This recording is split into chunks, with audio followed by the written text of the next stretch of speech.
one thing that's really important in the world that people don't like to do is remembering. So we don't want to remember the past, remember all the bad things that happened. We just want to, look forward to this bright, positive future. That's not okay. So we need to be able to remember, especially remembering the ineffable, remembering things that were bad, that happened, and that need to be, fixed and updated, and made better. And so, first we can see this through Elaine Resnais, I think is the name. I'm really bad at pronouncing sometimes, and that's fine. They made the movie Nye and Fog in 1955, and this is basically trying to create a memory.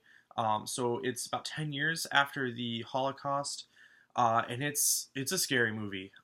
It's looking at scenes even during the Holocaust, and then looking at the concentration camps after.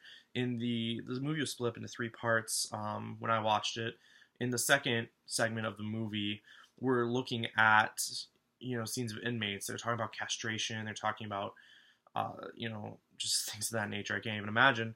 And it's really hard to look at, and I think especially like from an American white male viewpoint, it's a very hard thing to think about and look at. And we can also see with Shohei Imamura, the movie Black Rain from 1989. So that's creating a memory of Japanese survivors.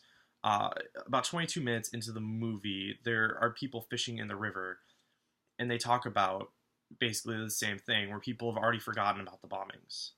And that's just in their own culture. And that's just like the saddest thing. They're like, oh, the women have forgotten it, the elders have forgotten, everybody's forgotten it.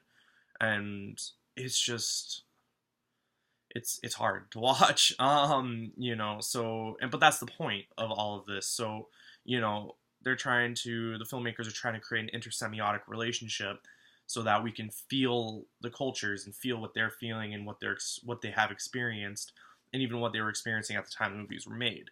And so it's more than, just watching something difficult and then not caring about it. It's watching something and you have to be able to try and understand it, which is really impossible. You can't understand something that bad that happened. It's just not really possible. However, you can try and look at it and examine it. Why did it happen? How did it happen? And try and not let it happen again, which is the most important thing to really think about. We don't want to try and wipe out huge cities again, like what happened in Japan and what was the focus of Black Rain. We don't want to have somebody create these camps where millions die, like what happened at the Holocaust and what we saw the aftermath of that in Nye and Fog. And so both of these movies are looking at completely different scenarios, but they're looking at scenarios that you really need to try and remember instead of just letting yourself forget.